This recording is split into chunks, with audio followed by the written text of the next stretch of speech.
Hello, welcome to my diorama in Unreal Engine 4.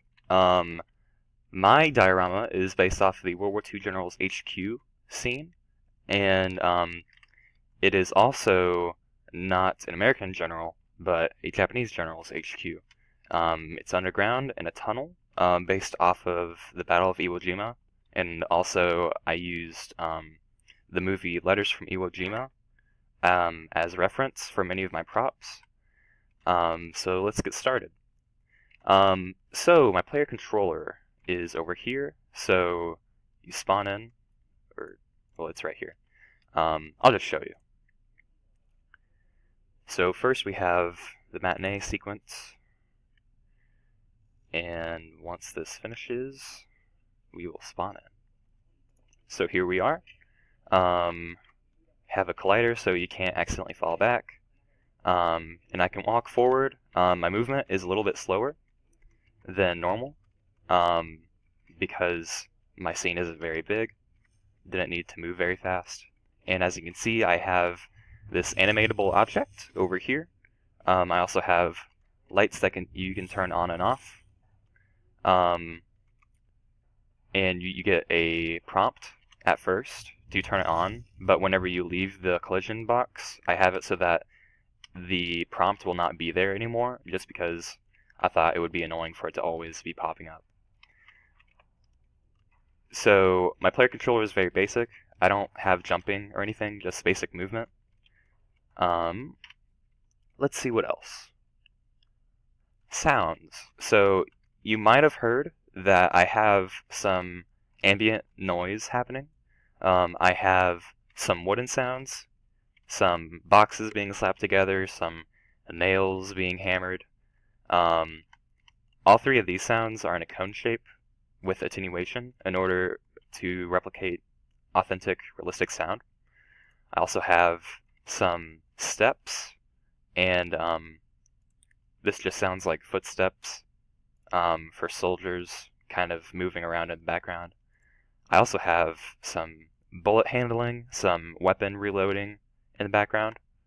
And all of these sounds, I applied reverberation, and I lowered their high and medium frequencies with Adobe Premiere in order for it to sound more like a tunnel.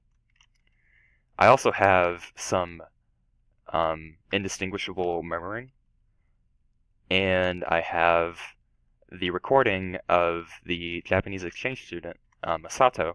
I had him record some reading of a manga, and I edited his voice to sound like multiple people.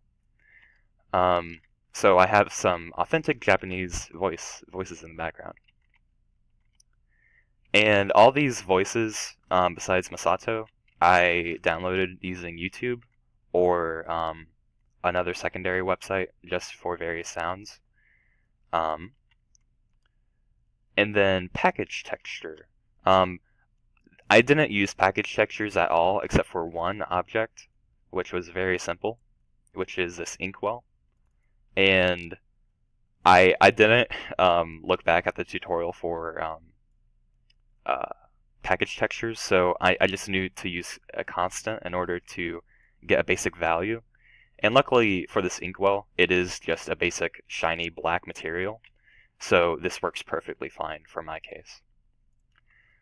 And also, I have the sound for falling dirt that is in sync with the bomb drop. So that is controlled over here with this blueprint class. I wrote down on a piece of paper when the bomb drop happens and when I have my dirt sound happen, and I just have these delays and toggle active, not toggle visibility.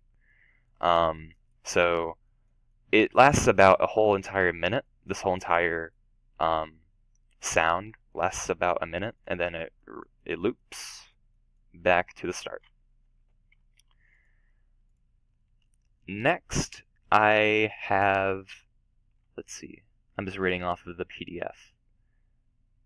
Multiple static meshes, yes. The best instance for that is my rations boxes over here. I spent a lot of time making these, as you can tell in Substance Painter. This writing does mean rations. I use Google Translate for that. And all 4 of these boxes are the same, just replicated. Particle systems. So the most obvious particle system is the falling dirt that is cued with the bomb drop sound. And I also have this fog over here. And I didn't really go for really ecstatic particle effects. I wanted it to be more of an impression that there's a bomb drop happening, or I got some atmospheric fog. Yeah, so those are my particle systems. And for the door, I think I didn't show you this. I'll show you the door that I animated and the lights that I can toggle on and off. So I'll walk forward and I'll get a prompt to press F, which I can toggle on these lanterns. And when I go over to the desk, I can press F and open up the drawer. And when I go over here, I can turn on this light as well. So those are all of my interactable items, and as well as triggerable objects. Now, as you just saw, I have cameras that move around in the matinee in the beginning sequence, and I'll show you that right now, just so that you can see it.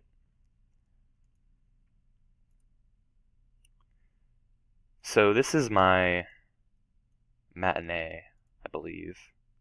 So this looks a little different from what I remember. I might have selected the wrong one. Okay, so the issue that I just had was that my cinematic was only showing this graph. So what I did was I just went to Window, or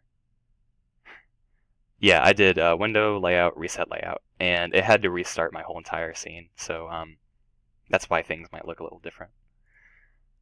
So this is my matinee for all the cameras. I have 3 cameras. This is the first camera that does the panning motion. This is, this is my second camera that looks close to the map, and this is my third camera that kind of looks past the desk. And so I have all my shots here. I have a fade only for the first one, and here's all my movement. So that's my matinee, and I'll just show you my game one last time, and make sure my sound is up. And I'll make this a little bit bigger.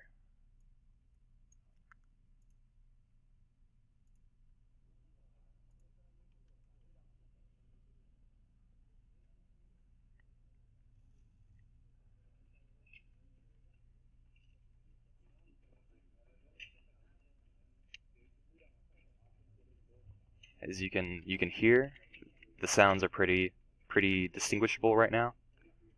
As you get further away, they get quieter.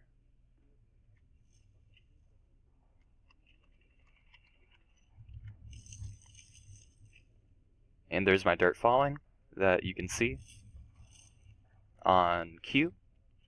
Some paper, various items. I have 2 maps, as you can notice. I have some flags just put up on here to show where maybe some bases are. And there's my katana. Okay, I think that's it. Thanks for watching, and I'll see you later.